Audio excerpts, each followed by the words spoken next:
Get out because our daughter is coming home for her childbirth. It was the day when Mike flared up at me, his nostrils widening, because I came home late from work, which delayed dinner preparation. I had been thinking he was being too selfish lately, but telling me to get out was something else.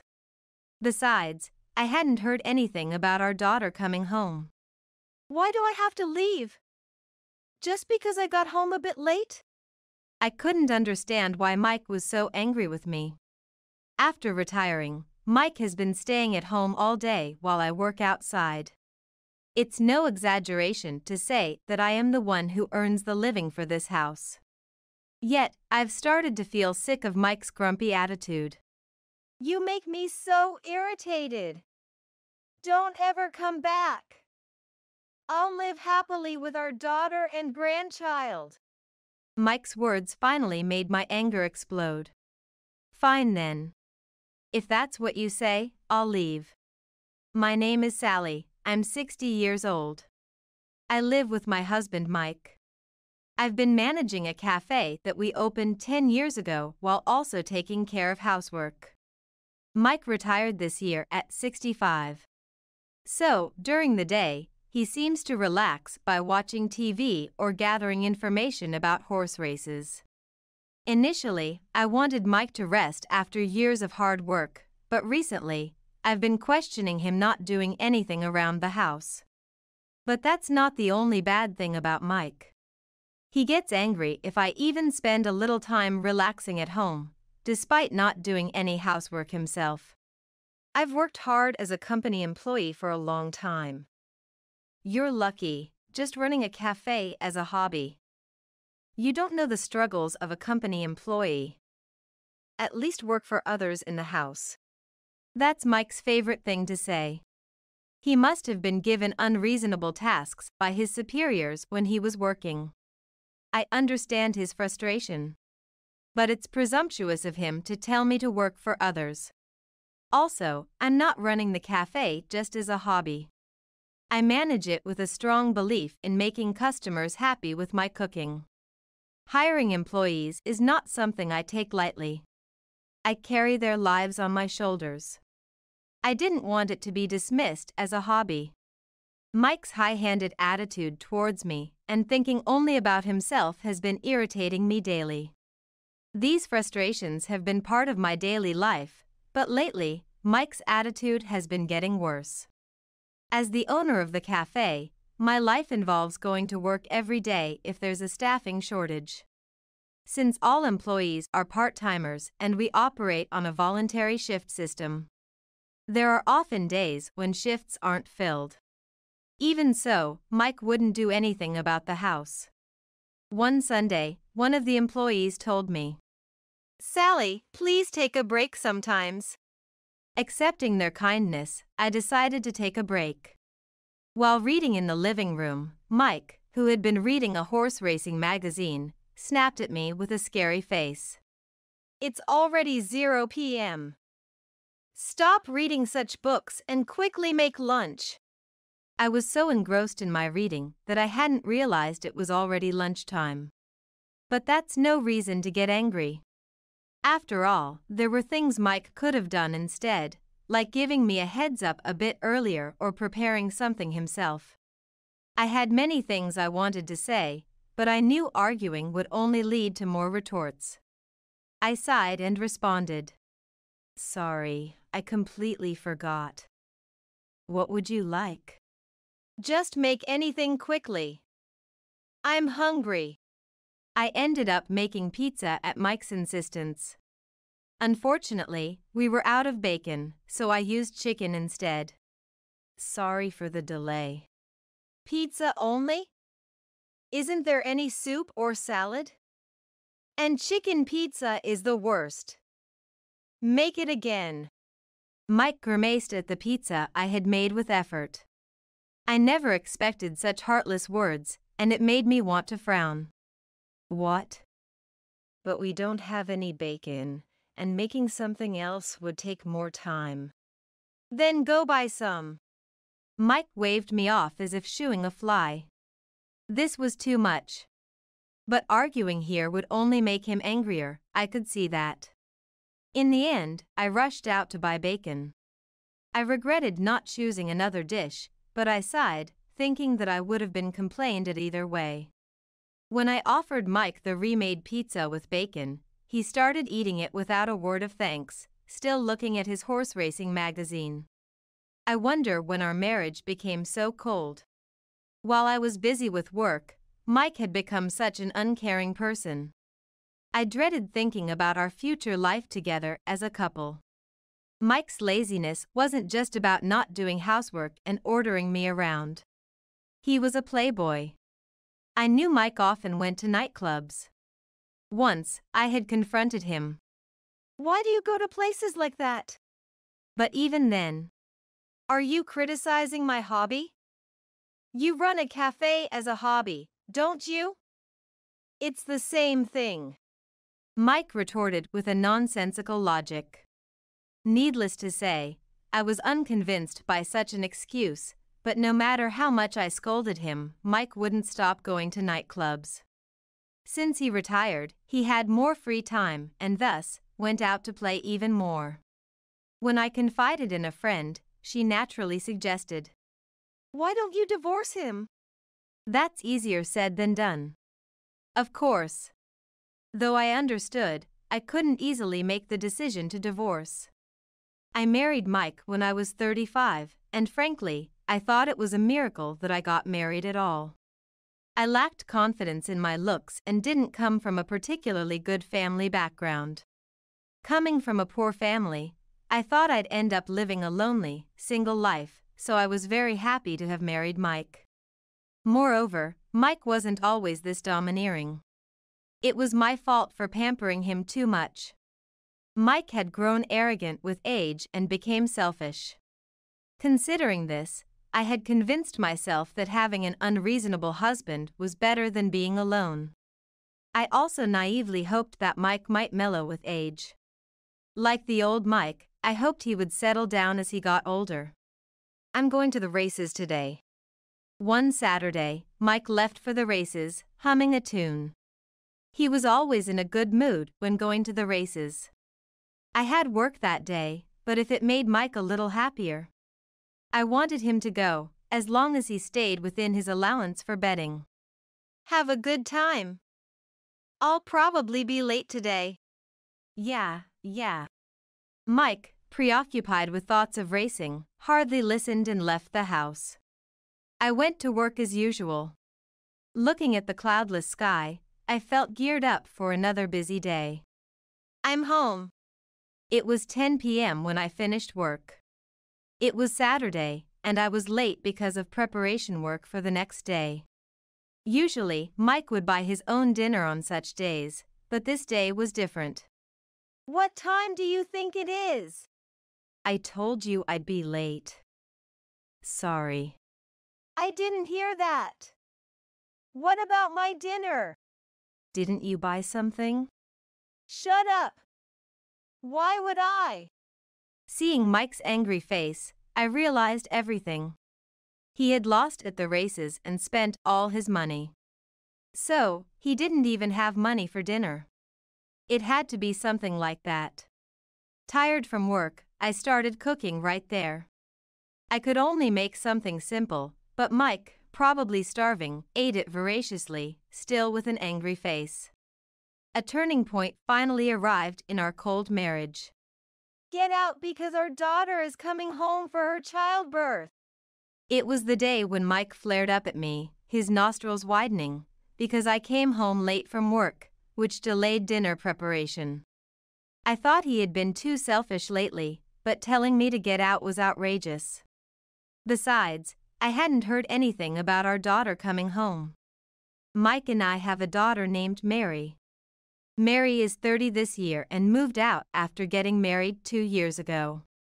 Truth be told, though she's called our daughter, she's not related to me by blood.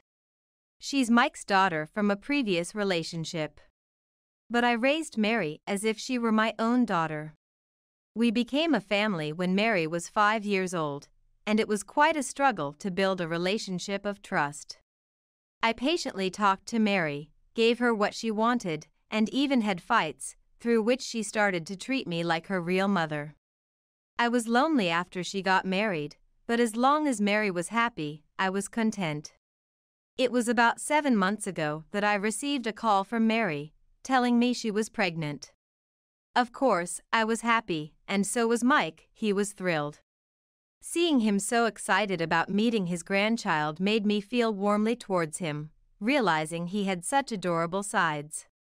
Mary is coming home for her childbirth? Why does Mike know such a thing while I don't? I wasn't even aware that Mary was planning to come home for the childbirth. I had assumed she would give birth at a hospital near our house. I didn't know she was planning to come home for her childbirth. That's because you're not trusted, so you weren't told. Mike mocked me, as if belittling me. Indeed, since I'm not blood related to Mary, I can't know for sure if I'm truly trusted unless I ask her. But is it possible that she wouldn't tell me about her plans for coming home for childbirth? Or is Mike lying? I wanted to confront Mike, but more than that, I was irritated by being told to leave. Why do I have to leave? Just because I got home a bit late? I couldn't understand why Mike was so angry with me. Mike has been at home since his retirement, while I work outside all day. It's no exaggeration to say that our household living expenses are covered thanks to my job. Sure, dinner might be late sometimes, but that's always because I get home late from work. Even so, I always make sure to prepare dinner, no matter how late it is. Yet, I've started to feel sick of Mike's annoying attitude. You irritate me just by being here. Don't ever come back. I have other women, and I'll live happily with my daughter and my grandchild. Mike's words finally made my anger explode. He doesn't realize what will happen if I leave, even though I'm the one paying the $1.5 thousand monthly mortgage. All right then. If that's how it is, I'll leave. Angered by Mike's disdainful words, I went back to my room and pulled out a large carry-on bag. I started packing the essentials, clothes, cosmetics, etc. I couldn't fit everything, so I had to compromise. Of course, I made sure to pack important items like money and debit cards properly. After managing to pack everything, I made my way to the entrance. What's going on? Why do you have such a big bag? You told me to leave, so I'm leaving. Oh, that's good. The thought of not having to see your face anymore is relieving. I felt disgusted with Mike, who seemed happy only at times like this, despite being incapable of doing any household chores by himself. Please take good care of Mary. Of course. My adorable grandchild is coming. I'll feed them delicious food every day. I wondered where Mike got the culinary skills to provide such delicious meals. Maybe he plans to dine out every night? Doing so would surely deplete any amount of money. Even with a pension, daily dining out would quickly drain it, which was easy to predict. Yet, Mike seemed completely unconcerned about money, smirking unpleasantly. Eager to get away from this man, I said. Well then. And left the house. He can try his best to take care of his daughter. He'll surely give up soon anyway. After leaving home, I first looked for a hotel to stay in for the night. I found a budget business hotel and decided to stay there for the time being. But obviously, I couldn't stay in a hotel for many days. That would surely lead to bankruptcy on my part. I called a single friend of mine to negotiate if I could stay with her for a while. Knowing it was a bold request, I offered to take care of the house and cook meals in return, and she kindly accepted. I was touched by the support of friends, grateful to be allowed to stay from the next day. After checking into the hotel, I planned my next move. I could predict that Mike, unable to do household chores, would be at a loss just by my leaving, but that alone wouldn't quell my anger. I wanted to make him regret having led such a lazy life, dumping all the household chores on me, and showering me with verbal abuse. The next day, after finishing some errands, I headed to my friend's house. It had been a while since we'd seen each other, and she was happy to see me. I once again asked if I could stay for a while and entered her home. "It's unlike you, Sally, to be kicked out of your house." Well, it's more like I left on my own. I've had enough of living with Mike. "So, are you planning to get a divorce?" I'm considering it. As I sipped the coffee my friend had made, I reflected on my married life. Though it happened that I was kicked out, it was inevitable that my life with Mike would have ended sooner or later. Things were fine while Mike was working. I never imagined he would fall so far after retirement. Everyone deserves a rest after years of hard work. But that doesn't give him the right to take it out on his wife. Mike's attitude had cooled my heart towards him. Later, I put my luggage in the room my friend showed me and made the bed. She said I could relax today, so I laid down on the bed. So much had happened in the past 2 days. I knew I couldn't stay at my friend's forever, so I'd need to find a new place, but I decided to rest early that day. When I woke up, the unfamiliar room made my mind foggy, trying to catch up with reality. Right, I was at my friend's place. I remembered I needed to start looking for a house today. Luckily, my shop was closed today, so I could dedicate the whole day to house hunting. My friend had gone to work, so I visited a nearby real estate agency alone. After I shared my budget, the agent showed me several options. Thinking I didn't need a large place just for myself, I chose a smaller rental apartment. I quickly finished viewing and signed the lease to move in next month. Everything was going smoothly. I was worried about what would happen after being kicked out by Mike, but there was no need. That night, after my friend came back from work, I told her I had signed a lease, and we drank together. It had been a while since I had such a fun time drinking with a friend. I was full of hope for my new life. I might have been lulled into thinking everything would pass without incident, but after staying at my friend's for a month, I got a call at work. As expected, it was Mike. I was busy at the time, so I didn't answer, but I called him back 2 hours later, after work, from the empty shop. "Hello? What's up?" I pretended to be indifferent, and immediately, I heard shouting from the other end.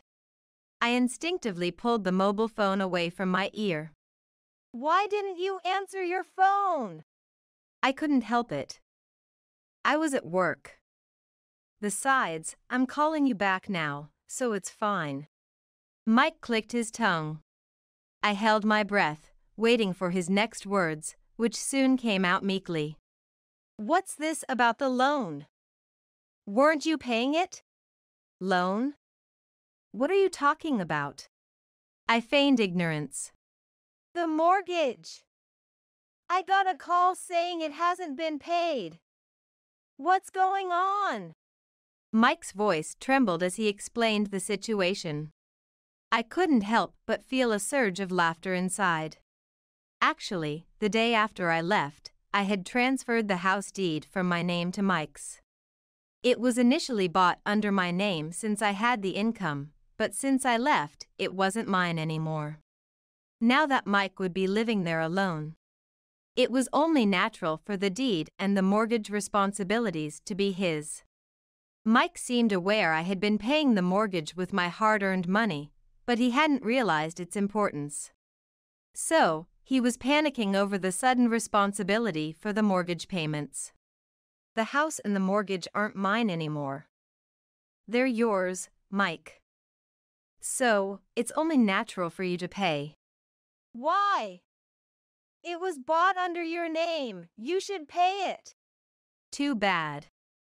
I've already changed the deed. What? Mike's voice was filled with surprise. I sensed it was time to vent my accumulated grievances. What? Mike, you mean to tell me you can't even pay the loan? After all that talk about kicking me out of the house. And all those boasts about feeding Mary delicious food. I see. Perhaps you've run out of money from gambling on horse races. How pitiful. What are you talking about? I haven't wasted any money. The pension is just too low. And Mary, she's already left. Mike's hurried denial over the phone was painfully obvious. The claim that he hadn't wasted any money was a lie. After all, I knew he had dipped into our shared savings to buy more lottery tickets when his allowance wasn't enough.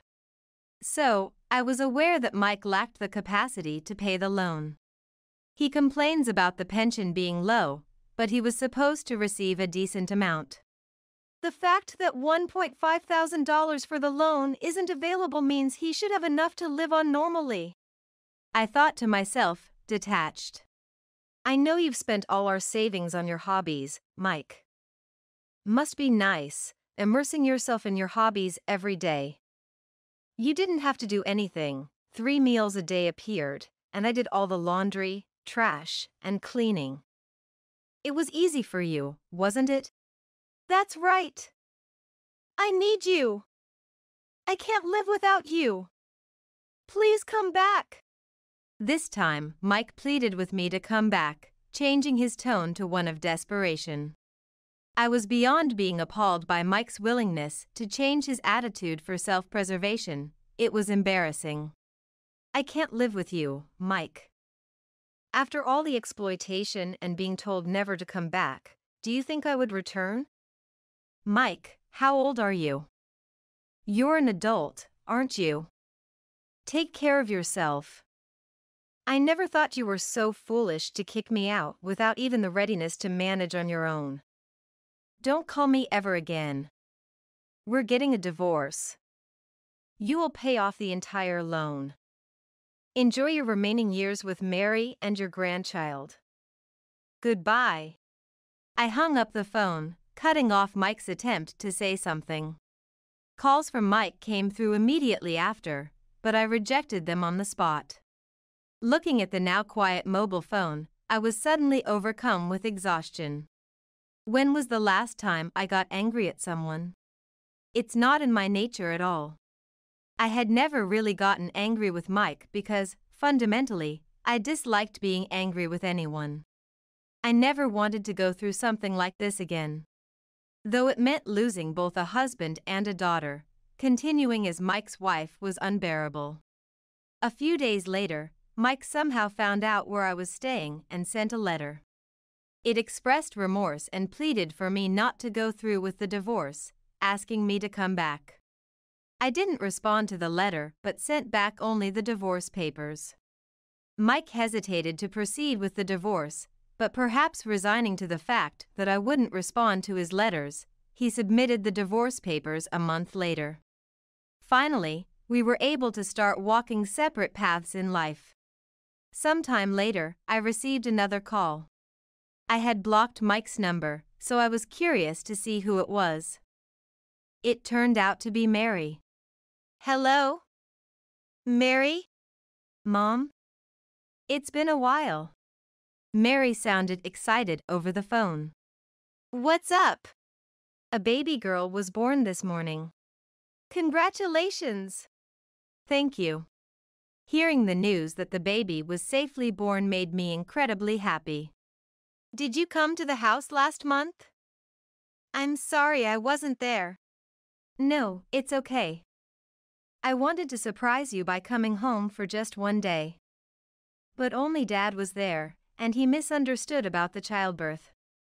When I asked where you were, he said you had left. I realized Dad had kicked you out, so I left immediately. Mary shared what had happened after I left the house. So that was it. She had planned to surprise me by coming home for just one day, which is why she hadn't contacted me. But Mike had twisted the story, leading to misunderstandings. I told Mary about my divorce from Mike. She accepted it surprisingly easily. I thought it might come to this sooner or later. Dad was exploiting you too much. Mom, you did well.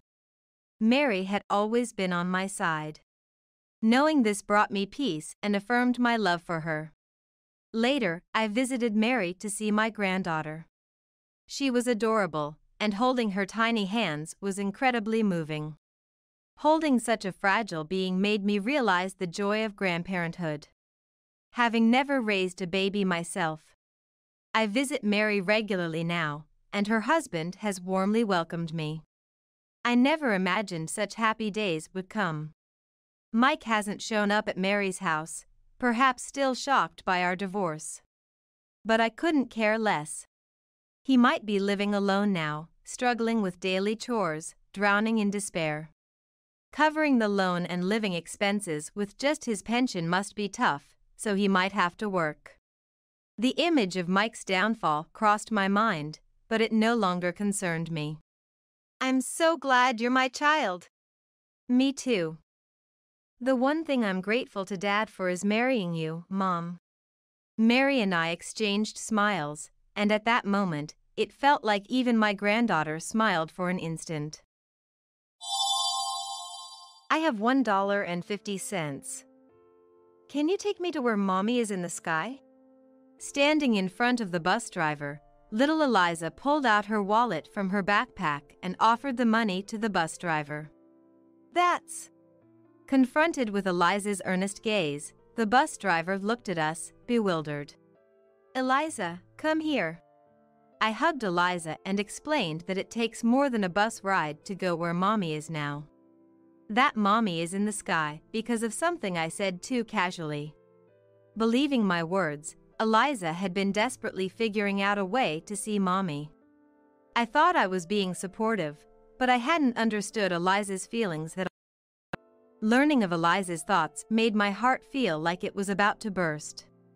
All I could do was hug Eliza and wait for her to calm down. Then, a voice from behind. Ready to go? Huh? Both Eliza and I looked up in surprise. There stood my husband, Charles, with a stern face. Let's go. Charles, wait, where are we going? Without answering my question, Charles, still looking grim, dragged Eliza to a bus parked nearby and boarded. My name is Stephanie. I met Charles, who is 2 years my senior, through a friend when I was 20. Back then, I worked at a deli. One day, right at 11 a.m. when the store opened, 2 men entered. Stephanie? Whoa, you scared me. You work around here? My office is about a 10-minute walk from here. We have a meeting in the afternoon, so we thought we'd grab an early lunch. Ah, this is my colleague, Charles. He recommended this deli. Next to my friend Raymond, a man named Charles greeted me. Ah. I know this guy. He comes in about once a week and always buys a sandwich. You come here a lot, don't you? Thanks for always coming. After I thanked him politely, Charles blushed. Seeing Charles's reaction, my friend smirked. Charlie is a really capable guy, someone I look up to. He's quiet but has always been patient and supportive. Stephanie has a gentle, almost animal-like character, like a younger sister. I have a feeling you two will get along. What are you talking about? Come on, let's buy and head back. With that, Charles picked up 2 sandwiches and handed them to me. That'll be $8 for both. As I was handing back the change, my fingers brushed against Charles's palm. Oh, I'm sorry. No, I'm sorry for what Raymond said. Let's go. Watching Charles walk away, with Raymond waving goodbye beside him, I noticed Charles's earlobes had turned red. Despite being older, it was somehow endearing. I couldn't help but smile. From that day on, we became aware of each other. Thank you for always providing delicious lunches. No, thank you for coming to buy them. You like salmon, right? Charles nodded shyly. Would you like to go see it together? One day, Charles offered me movie tickets. This is exactly what I wanted to see. Wow, I'm so happy. Seeing me happy made Charles smile shyly. After that, we went out together several times and eventually started dating. Let's make a picnic basket tomorrow and go for a picnic. What do you want to eat? Salmon? I like salmon, but maybe French fries. Choosing his words carefully, Charles shyly confessed that French fries were actually his favorite. French fries aren't in a sandwich. I burst out laughing at his unexpected confession. No, I didn't want to hold up the line for other customers. Charles, as usual, spoke shyly. Clumsy with few words and shy, Charles possessed a kindness that was considerate of others. Though often perceived as quiet and stiff, his kindness always came through to me. And I wanted to be with him forever. Fortunately, Charles seemed to feel the same way, and when I was 22, I married Charles. The following year, our son Sean was born. It was evident how much Charles adored Sean. Whenever Sean cried, Charles would immediately come running to quietly and restlessly hold him. Thank you, Charles. If you talk to him, he'll soon recognize your voice too. Talk to him, like, what should I say? Coughing and handing Sean to me, Charles scratched his head and went into his room. He must be embarrassed. I found his awkward expressions of love endearing. Eventually, Sean became a schoolboy. Dad, listen. Today at school. Is that so? Can I learn baseball with my friends? Do what you like. Even though Sean spoke excitedly, Charles would listen but usually end conversations with nods or a word.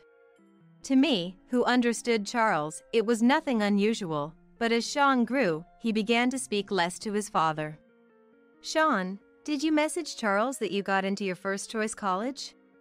No, tell him for me, Mom. Dad's not interested in me. That's not true. Because the lucky charm. Lucky charm? Well, Charles is quiet with everyone, but he really does care about Sean. Really? Charles had prepared a lucky charm for Sean's college entrance exams. Don't tell him it's from me. Embarrassed, Charles said this as he indifferently handed me the lucky charm. I ended up giving it to Sean, but it was clear that Charles, more than anyone, cared for and supported Sean. I hoped that someday Sean would recognize Charles's difficult-to-understand way of expressing love. Watching Sean's grown-up back, I couldn't help but wish for that. After leaving home to go to college, Sean got married at 23 to Helen, whom he had been dating since his university days. The night before the wedding, looking for Charles who hadn't come to bed yet, I found him alone in the living room, drinking and looking through an album.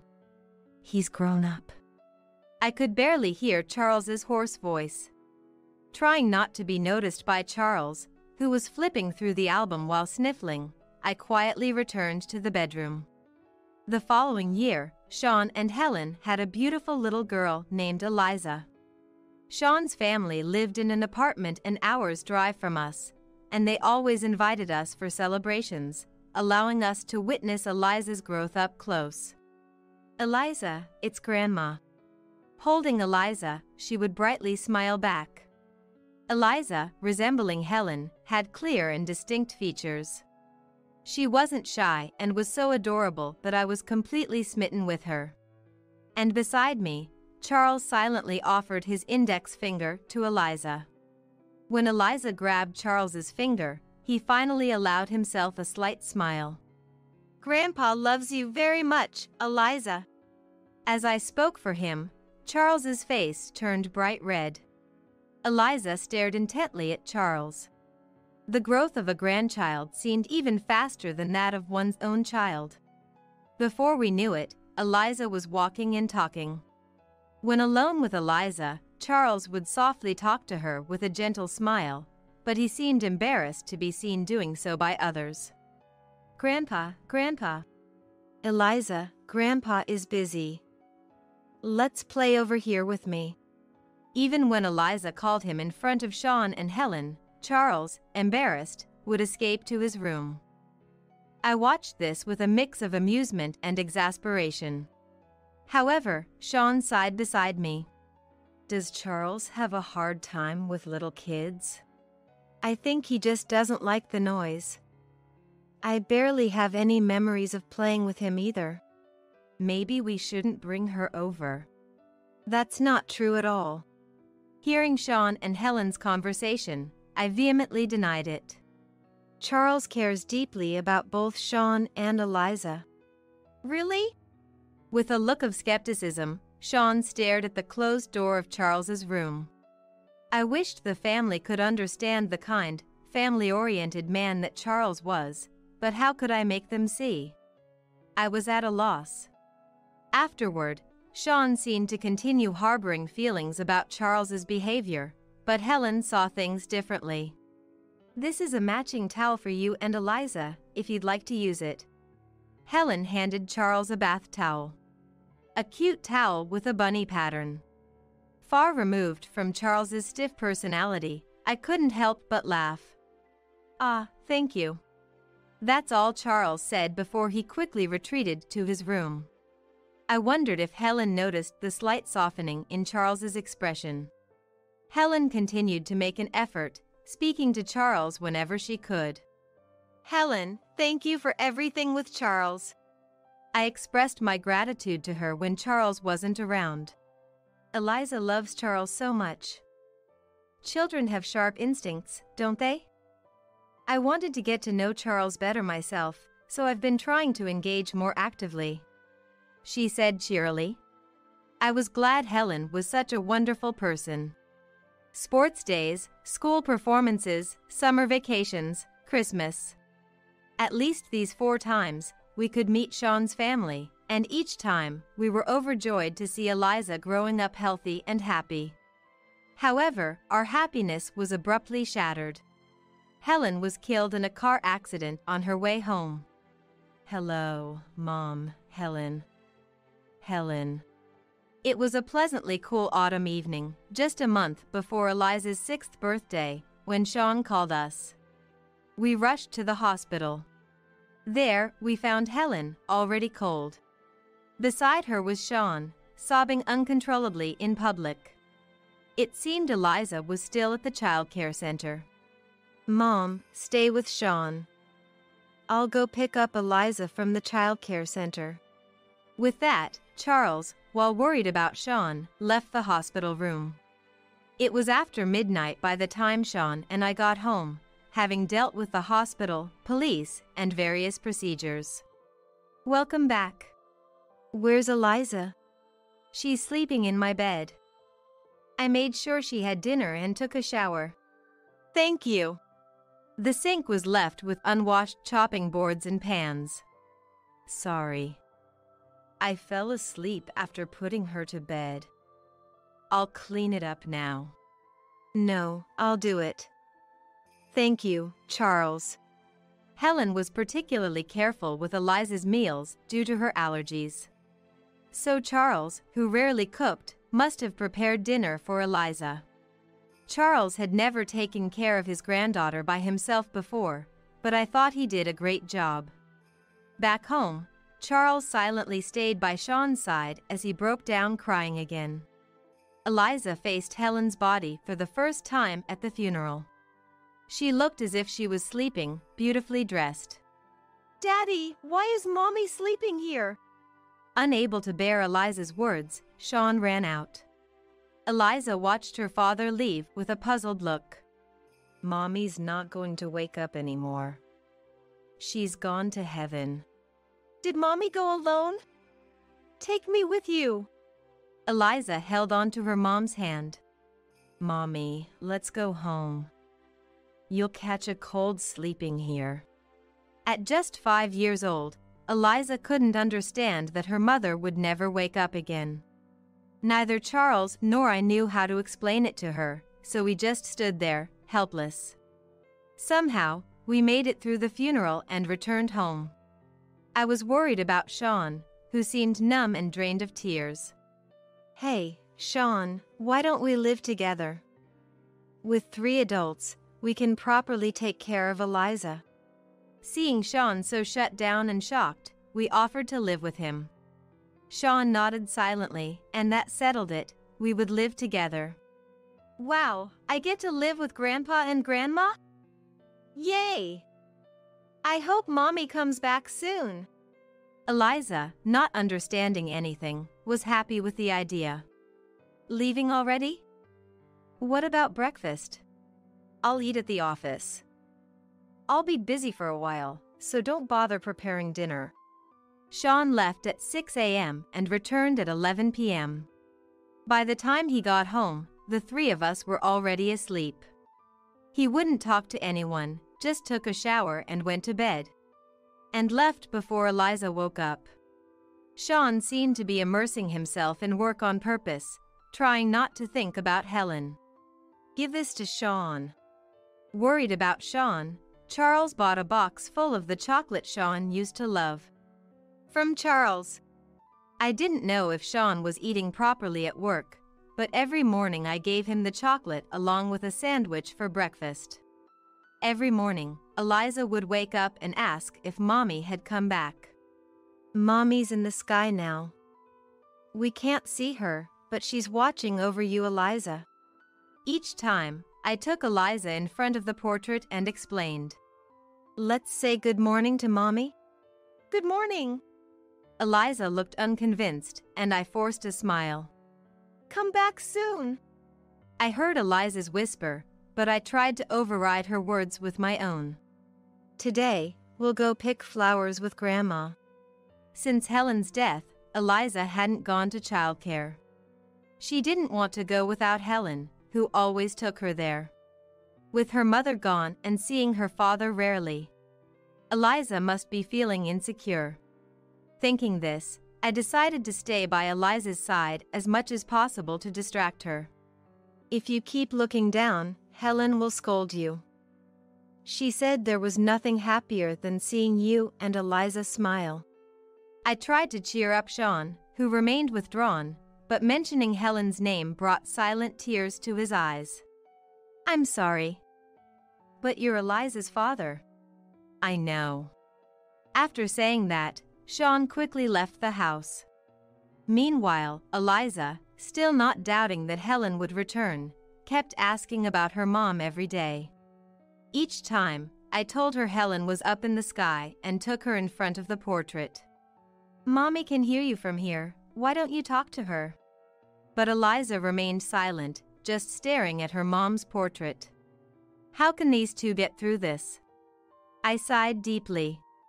One day, while watching a children's show with Eliza, she said, Grandma, give me some money. Eh? Money? What for? I want to take the bus. The show we were watching was about a little girl traveling to various places by bus. Flying through the sky, crossing rainbow bridges, running underwater. Anything was possible, and she could go anywhere. It was a story full of dreams. Then, if you help out, I'll give you some pocket money. Let's save up and take the bus, okay? Okay. I saw Eliza's beaming smile for the first time in a long while. Where does Eliza want to go? It might be nice to take a trip together. Maybe it would help Sean feel a bit better. Thinking this, I smiled fondly at Eliza, who was eager to help out. Grandpa, Grandma, we're going to take the bus. A few days later, Eliza appeared in front of us, backpack on and hat in place, all ready to go. Are we going today? Yes. We have to hurry, or we'll be late. Charles and I exchanged looks. Pulled along by Eliza's determination, we found ourselves heading to the bus stop. We're just going to look at the buses today. I hadn't planned anything yet and told Eliza so, but she wasn't listening. Maybe seeing the buses would calm her down. With that thought, we took Eliza to the bus stop. Upon arriving and spotting the bus driver, Eliza ran off. Running is dangerous. Charles and I hurried after her. Reaching the bus driver quickly, Eliza pulled out her wallet from her backpack and offered the money to the bus driver. I have $1.50. Please take me to where Mommy is in the sky. That's... Faced with Eliza's earnest gaze, the confused bus driver looked at us. Eliza, come here.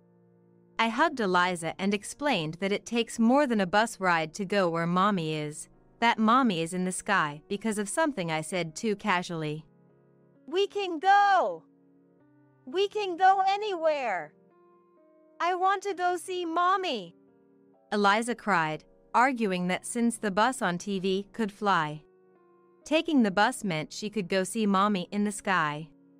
Believing my words, Eliza had been desperately figuring out a way to see Helen. I thought I was being supportive, but I hadn't understood Eliza's feelings at all. Learning of Eliza's thoughts made my heart feel like it was about to burst. All I could do was hug Eliza and wait for her to calm down. Ready to go? About 5 minutes had passed when a voice came from behind. Huh? Both Eliza and I involuntarily looked up. There stood Charles, with a stern face. Let's go. Charles, wait, where to? Without answering my question, Charles, still with a stern expression, firmly grabbed Eliza's arm. Ignoring Eliza's surprise and ensuing tears, Charles dragged her to a bus that was stopped nearby. We're leaving. I hurriedly followed the two of them onto the bus. Soon after, the bus started moving, and we took our seats. Eliza didn't understand what was happening, but her tears had stopped. In the empty bus, we sat in silence. Charles, where are we going? Having regained a bit of composure, I asked Charles about our destination. You'll see soon. Charles said only that, shifting his gaze outside the window. I turned to Eliza. Eliza, want a candy? Eliza nodded. There's the sea over there. The tunnel's long.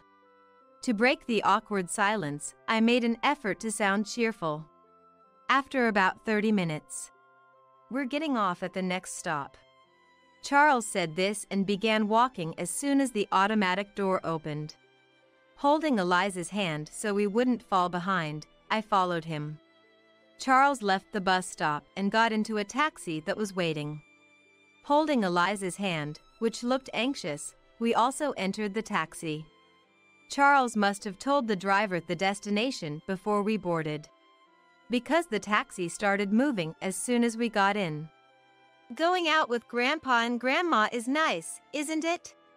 The driver spoke to Eliza through the rearview mirror.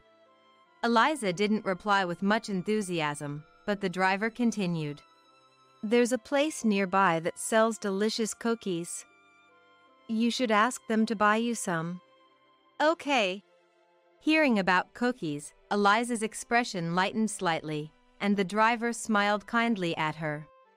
After about 15 minutes, the taxi stopped in front of a cemetery. I know this place. That's great. You remember coming here before? Yes, we had been here once before. But since we had come by car last time, I didn't realize where Charles was taking us until partway through. Without waiting for us, Charles walked through the cemetery and stopped in front of a grave, beckoning Eliza. Knowing it was a familiar place made Eliza a bit more at ease, and she ran to Charles. Sorry we couldn't explain properly last time we were here. Your mom is sleeping here, Eliza. Charles squatted down to meet Eliza's gaze and spoke slowly. The truth we had been vague about to Eliza. That Helen had died in a traffic accident and that we can never meet people who have passed away again was explained by Charles to Eliza. Eliza, trying to hold back her tears, listened intently to Charles. Even though we can't see Mommy, she's always near you, cheering you on, Eliza. As I fought back tears, I put on my bravest smile for Eliza. Mommy said she's happiest when she sees Eliza and Daddy smiling. Come on, tell Mommy something fun. I admired Charles for his deep understanding of Helen. Mommy. I've always wanted to see you. I've been so lonely.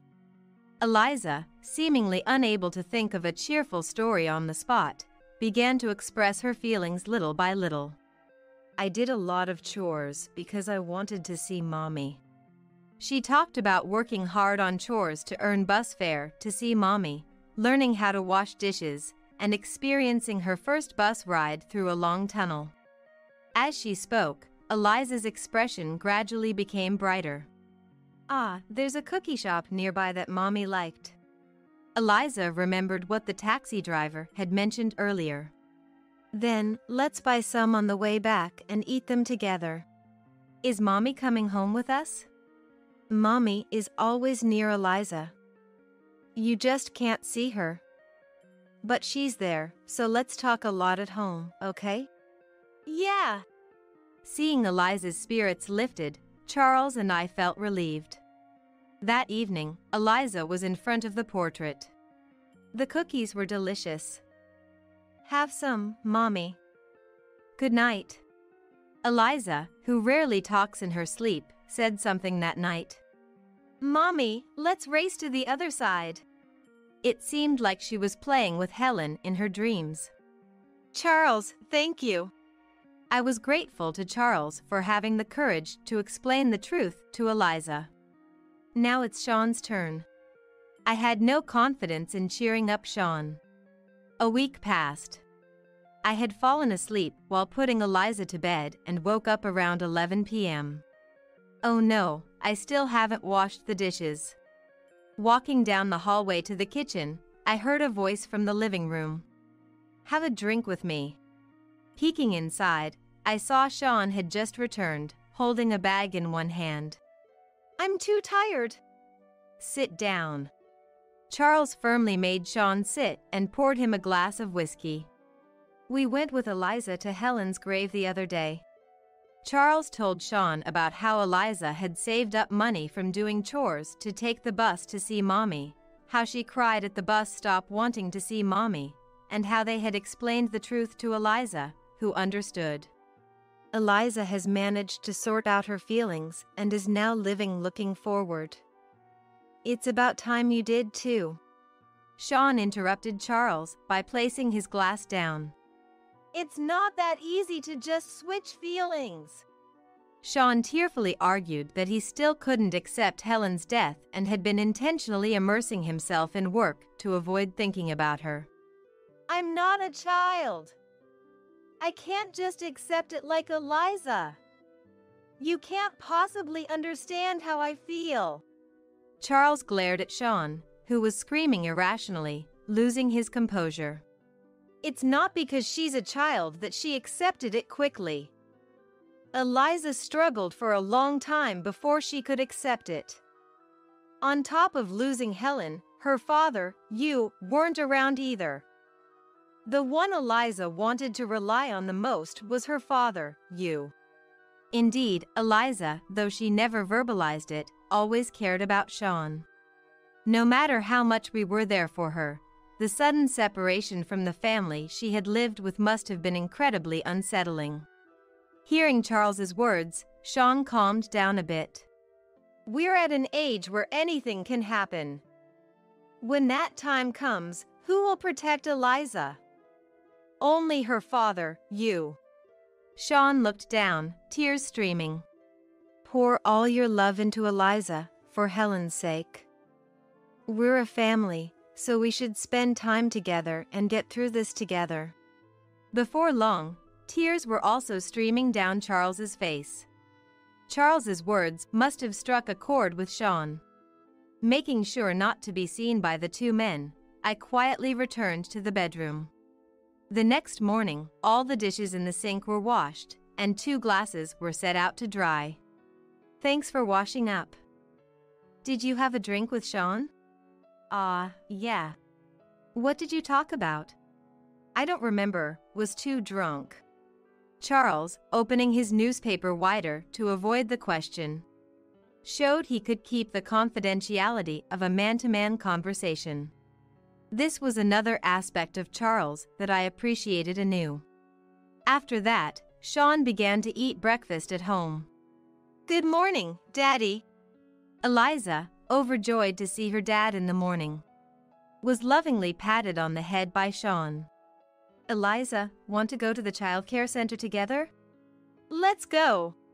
Knowing her dad was by her side, Eliza, who had been skipping childcare, started going again. I'll do my best at childcare, so Daddy, you do your best at work too. When you come back, let's talk with Mommy, the three of us. Okay. Eliza's cheerfulness was a salvation for Sean, who was becoming more positive. As promised, when Sean could come home early, he and Eliza would talk about their day in front of Helen's portrait. Eliza was such a cheerful child. No matter how hard we, as grandparents, tried, we couldn't match the impact of a father. Thanks to Sean, Eliza was able to regain her true self. Finally accepting his role as a single parent, Sean started looking for a new job to cherish his time with Eliza. He sought a company that allowed remote work and was friendly to parenting generations. Don't overdo it. Rely on us. Just by staying cheerful, you keep Eliza cheerful too. Thank you. Seeing Sean, who had fully embraced his role as a father, I felt a sense of reliability. A year into his job search, Sean finally landed a position at his desired company.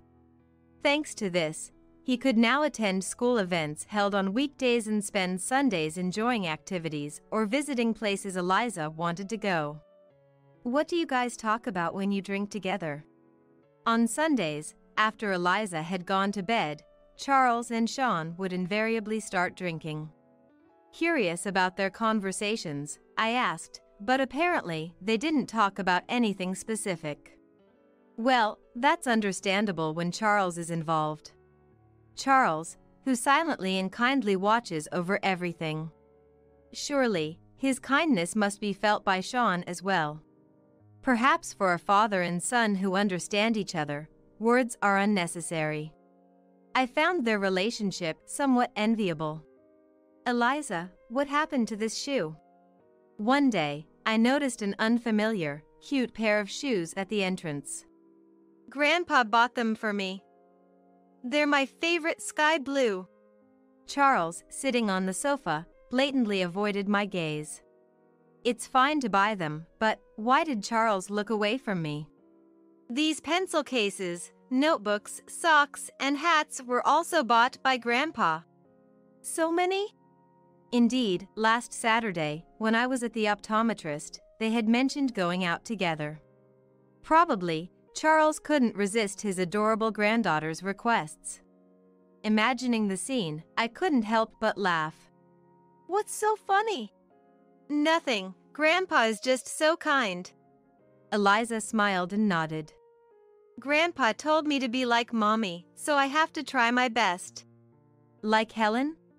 According to Eliza, Charles had told her to admire Helen for her thoughtfulness, her ability to treat everyone equally, and most importantly, her conviction that her family's happiness was her own. The towel Mommy gave me, Grandpa still keeps it safe. He said it's his treasure. I was surprised that Charles had so clearly expressed his feelings to Eliza. Charles, who empathizes with others and tailors his approach to suit them. Whether it's silently drinking with Sean or explicitly communicating with Eliza, both aspects are charming facets of Charles. Now, over 30 years into our marriage, discovering new aspects of Charles's charm, I've fallen for him all over again. Come on, hurry up. Daddy, don't forget to buy the cookies. Today is December 7th, Helen's monthly anniversary. We've made it a tradition to visit Helen's grave as a family of 4 on this day. This time, at Eliza's request, we took the bus together. Eliza, braving the cold to clean the grave. Thank you. Did I look like Mommy? You did look like Mommy. Eliza, praised by Charles, was visibly delighted. Sean watched Eliza with a smile. Our family can smile like this. So Helen, please be at ease. Please continue to watch over us for. Opening my eyes, it felt as if Helen was also enveloped in this warm atmosphere with us.